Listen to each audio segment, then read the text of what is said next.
One of the things that Joel Goldsmith observed in The Infinite Way back in the 60s was that the material laws do not apply in the face of the God realized. That all of the rules and laws, the laws of cause and effect, the laws of abundance, the laws of things that you think you have to have in order to make things work, the laws of healing, that you have to go through certain processes in order to be healed. In the presence of the God realized, said Goldsmith, these laws that you have come to think of as hardcore laws simply don't apply. Even the laws of gravity and all these other rules. So it's like as you move towards letting go of ego and not evaluating yourself on the basis of who I am and what I have, rather, and what I do and what other people think of me, that is, my reputation, and you shift instead to an awareness that Source is always kind. One of the things I spoke about in the last PBS special is the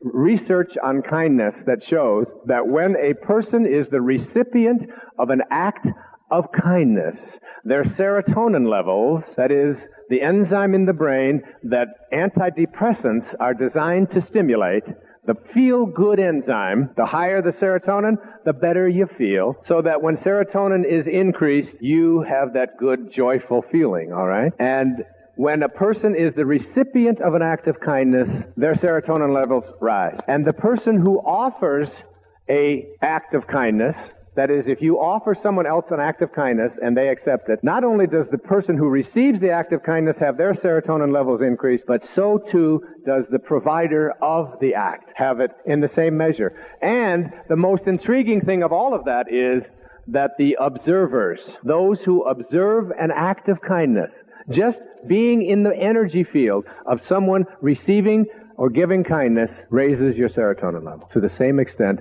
as the people in the process themselves. Doesn't there seem to be a solution in there for all of us? Through the process of meditation, measuring serotonin levels, again, of people who meditate. Now, we know people who meditate, it makes you feel good. You know, Marcy meditates every day. I'm a meditator. I've written a book about it, Getting in the Gap. Put out CD about it. I've been teaching it for many years. When you meditate, you feel good because you connect to God, as you'll see in a few moments. When you connect to God, that's when you feel good, because good and God are the same. It's not about pleasure, it's about feeling God.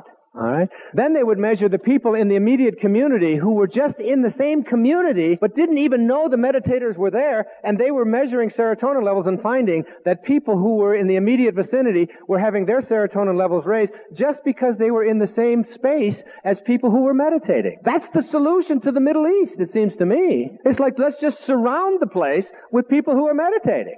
Let's put 15 million people there and make them meditate.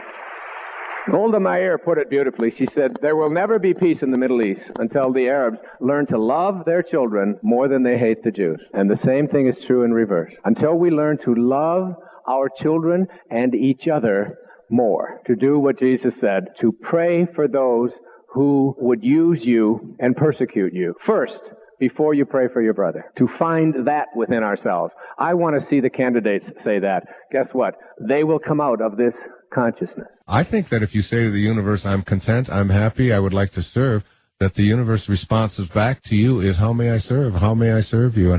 And you're getting an alignment with a universe that is offering and giving and allowing and providing and creating, which is what the nature of the universe really is. You're aligned that way. And the amounts are just stuff. That's just human stuff. That's just like, oh, I need this much money, or I need this kind of a car, I need this kind of a watch, I need this kind of a... I suggest to you that the best way to create those kinds of miraculous, spontaneous miracles of abundance and prosperity is to get your attention off of what you want and onto serving as much as you possibly can. I'm going to give you an example of this, and it happened to me this morning. But I go to a yoga class every morning at 8 o'clock here on Maui. And it was about 7:45, which is the time I almost always get there. And as I pulled up to park my car in the same spot that I always park it in, and I grabbed my bag and a towel, and I was walking, this lady walked right in front of where I was walking across the street, and she was very, very, very old and could hardly walk. I mean, she could only take tiny little steps, and she was pushing a wheelchair that she was on the back of it. And she said to me, can you call me a cab to get me to the Maui Medical Center? I had to stop myself right there in that moment and say, now I've got to get to a yoga class and it's important for me to be on time. Or do I get myself into a place of serving? And I let go of getting to the yoga class on time. And for the first time ever, I was late for a yoga class. But I took that, put the lady in my car. I folded up her wheelchair. I drove her over there. She was 88 years old.